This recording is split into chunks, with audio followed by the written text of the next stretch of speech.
Assalamualaikum warahmatullahi wabarakatuh. Bismillahirrahmanirrahim. Alhamdulillahirabbil hamdan katsiran thayyiban mubarakan fihi hamdan yuafi ni'amah wa yukafi'u mazidahu ya rabbana lakal hamdu kama yanbaghi li jalali wajhikal karim wa 'azimi sultanik. Wassalatu wassalamu ala sayyidina wa habibina wa syafi'ina maulana Muhammad wa ala alihi wa sahbihi wasallim tasliman katsiran katsira wa man tabi'ahum bi ihsan ila yaumiddin adada khalqihi ta'ala wa ridha nafsihi wa zinata 'arsyihi wa midada kalimatihi kama yuhibbu rabbuna wa yarda. Alhamdulillah, kita bersyukur kepada Allah pagi dan sore, siang dan malam 24 jam karena kita berada dalam nikmat Allah 24 jam. Nikmat Allah itu perlu dipikirkan, perlu disebut-sebut, dan perlu digunakan untuk ketaatan yang dikatakan syukur ya. Syukur itu menggunakan nikmat untuk ketaatan. Alhamdulillah. Selawat beriring salam. Allahumma salli ala sayyidina Muhammad wa ala ali sayyidina Muhammad kama shallaita ala sayyidina Ibrahim wa ala ali sayyidina Ibrahim fil alamin innaka Hamidum Majid. Kita ambil penutup ayat surah Takwir, Idza syamsu kuwirat, peringatan Allah, ayatnya semuanya 29. Kita ambil ayat 27, 28, 29. In huwa illa dzikrul lil alamin, atau dari ayat 26. Fa aina tazhabun? Kamu ini mau kemana lagi nih? Kemana mau pergi lagi? In huwa illa dzikrul lil alamin. Quran ini zikir, peringatan. Artinya ambillah Quran, bacalah Quran, pelajarilah Al-Quran, renungkanlah Al-Quran, amalkanlah Al-Quran, sebarkanlah Al-Quran, cintailah Al-Quran, hormatilah Al-Quran, pertahankan, perjuangkan Al-Quran. Tapi untuk siapa Quran itu? Tengok ayat 28. Liman sya'a minkum ayyastaqim. Untuk siapa Quran itu? Untuk semua orang? Untuk orang tertentu saja. Siapa? Tapi di awal tadi lil alamin, untuk seluruh alam. Ayat 27 mengatakan Quran ini untuk seluruh alam, untuk insan sejagat. Wa ma arsalnaka illa rahmatan lil alamin. Tapi ada lagi kenyataannya di sini. Liman sya'a minkum ayyastaqim, bagi orang yang mau hidup istiqamah, bagi orang mau ketaatan, perlu sama dia Quran. Kalau tidak tahu dia istiqamah, tidak perlu sama dia Quran. Istiqamah itu yang kita minta dalam ihdina as-siratal mustaqim, ihdina as-siratal mustaqim, bimbinglah kami menempuh jalan yang lurus. Jalan yang betul. Orang yang ingin betul, ingin lurus jalan hidupnya, perlu dia Al-Quran. Namun kuncinya, tengok ayat terakhir, kuncinya, rahasianya, wa ma tasyauna illa an yasha Allah Rabbul alamin. Kamu itu di bawah masyiatullah. Ini namanya masyiah, kehendak Allah, ketentuan Allah, pilihan Allah. Allah pilih dia mau datang ke masjid, datang dia. Allah pilih dia mau baca Quran, mau dia baca Quran. Allah pilih dia bertahajud, dia akan bangun tahajud. Allah pilih dia mencintai ilmu, dia akan mencari ilmu, hidup dengan ilmu, hidup dengan ilmu, hidup dengan ilmu. Kemarin saya pergi ke Pasaman Barat, Sumatera Barat ya, menghadiri acara kalau di universitas wisuda, kalau di sananya majelis pelepasan, acara pelepasan kelas 6. Di sana Pondok Pesantren Darussalam namanya, Pondok Pesantren Darussalam. Pendirinya kawan baik saya, kawan saya sebangku kelas 7, orang yang terdekat di hati. Itu maka diundang saya ke sana. Kemarin angkatan ke-29, artinya sudah ke-29 kali mereka melahirkan guru-guru. Dan pondok pesantren Darussalam ini letaknya di kampung kecil namanya Pinagar. Pinagar dekat Simpang 4, jalan pergi ke Ujung Gading sana ya. Jadi ada oleh-oleh yang mau disampaikan dari sana. Tadi itu mukadimah saja tuh. Oleh-olehnya beberapa hadis Nabi yang wajib kita ketahui. Pencinta Rasulullah, pencinta ilmu, pencinta Islam wajib mengetahui hadis pertama yang kemarin yang dikemukakan di sana, yang mau disampaikan sini sebagai oleh-oleh. Wa man salaka tariqan yaltamisu fi ilman sahhalallahu lahu bihi tariqan ilal jannah.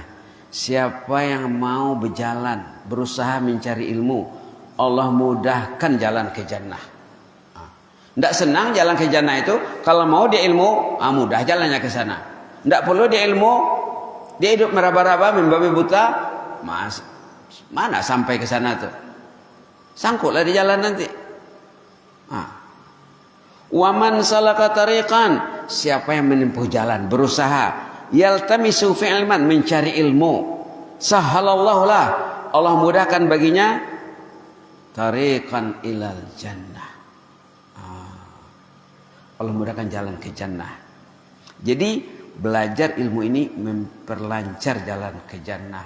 Semakin banyak ilmunya, semakin cinta dia ilmu, semakin cepat nanti. Jadi tidak sama orang tuh nanti di sana menuju jannah.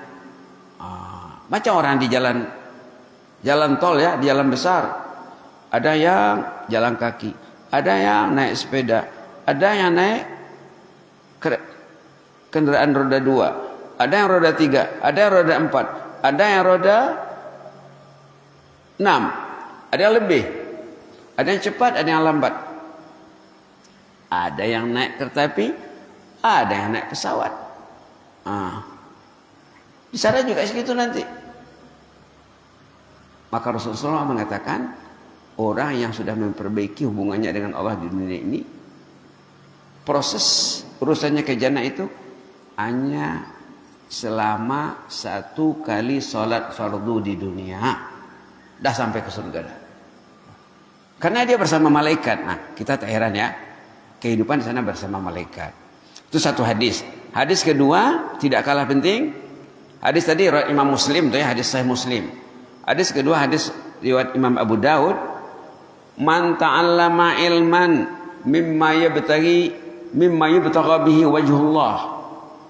Man ta'allama ilman mimma yubtagha bihi wajhullah azza wa jalla la yata'allamu illa liyusiba bihi 'aradan minad dunya lam yajid rihal jannah.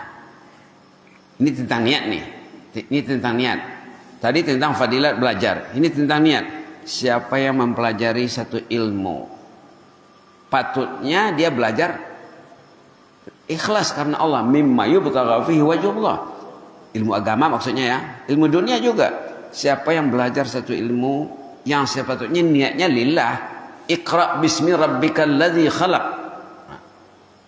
Orang yang belajar ilmu yang sepatutnya dia berniat untuk mencari ridha Allah, tapi dia belajar bukan untuk itu.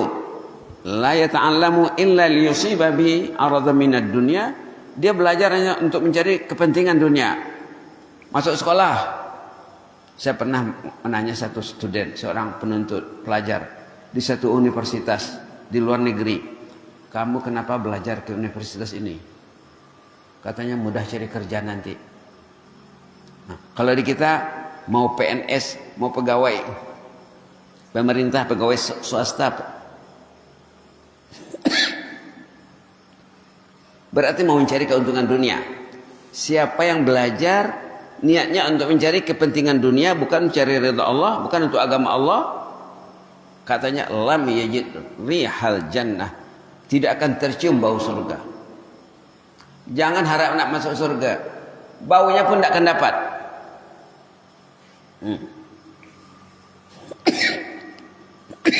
Maaf ya, baunya pun tak akan tercium.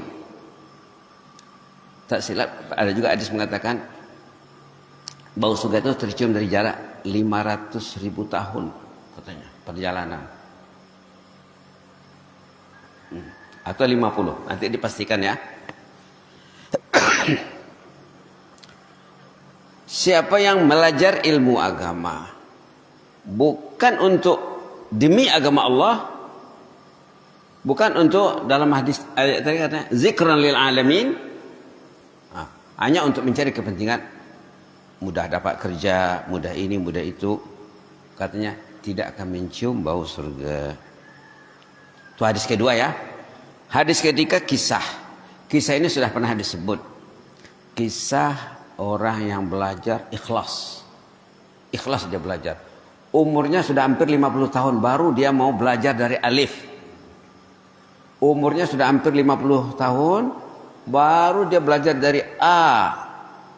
Tapi dia belajar sampai Z. Cerita dulu sudah pernah disebut, namanya Syekh Abdurrahman Al-Haffar, seorang kekasih Allah yang kerjanya sawah ladangnya dikubur, penggali kubur. Kerjanya menggali kubur. Ada orang minta digalikan kubur, dia gali kubur. Nanti orang terkasih contohnya kalau di sini 50.000, 40.000, entah berapa ya. Disitulah dia hidup sebagai penggali kubur, dan dia juga memasukkan jenazah ke liang lahat. Kalau ada keluarga yang memerlukan bantuan dia untuk membaringkan jenazah di liang lahat, itulah kerjanya, menggali kubur dan memasukkan jenazah ke liang lahat. Pendek ceritanya sudah puluhan tahun itu kerjanya. Lalu satu hari datang jenazah seorang anak muda dibawa oleh keluarganya. Pengiring jenazah ini tidak ramai orangnya. Berarti keluarganya keluarga biasa saja ya. Tidak ramai yang mengantarnya ke kubur. Dapat dibilang jari, dihitung jari. Lalu saat jenazah tadi dibaringkan di liang lahat, terlihat oleh si penggali kubur Abdurrahman Al-Haffar, kuburnya menjadi taman jannah, raudhah min riyadil jannah. Allahumma ja'al qabrana raudhah min riyadil jannah. Kuburnya menjadi taman surga yang indah, wangi, indah, luas, sejauh-jauh mata memandang. Dan ada di sana malaikat yang mengambil alih jenazah ini, nampak sama dia. Tapi dia tidak tahu itu malaikat. Ada makhluk Allah yang aneh, yang tidak pernah dilihatnya, tidak diketahuinya, mengambil alih jenazah ini. Bapak ini karena belum pernah mengalami, dia rebah. Kaget, rebah, pingsan. Datanglah keluarga jenazah, macam mana Pak? Oh, kamu tadi nak nampak yang saya nampak. Allah bukakan baginya alam gaib. Ini alam gaib nih ya. Ini cerita alam gaib. Kisah benar, cerita alam gaib.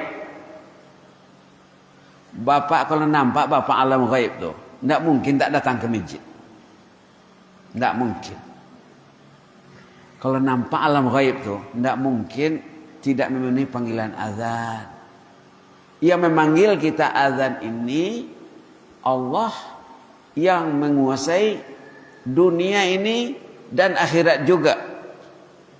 Hidup mati kita di tangannya, alam kubur kita di tangannya, surga neraka kita di tangannya. Dipanggilnya kita ke masjid, tidak mau. Krisis.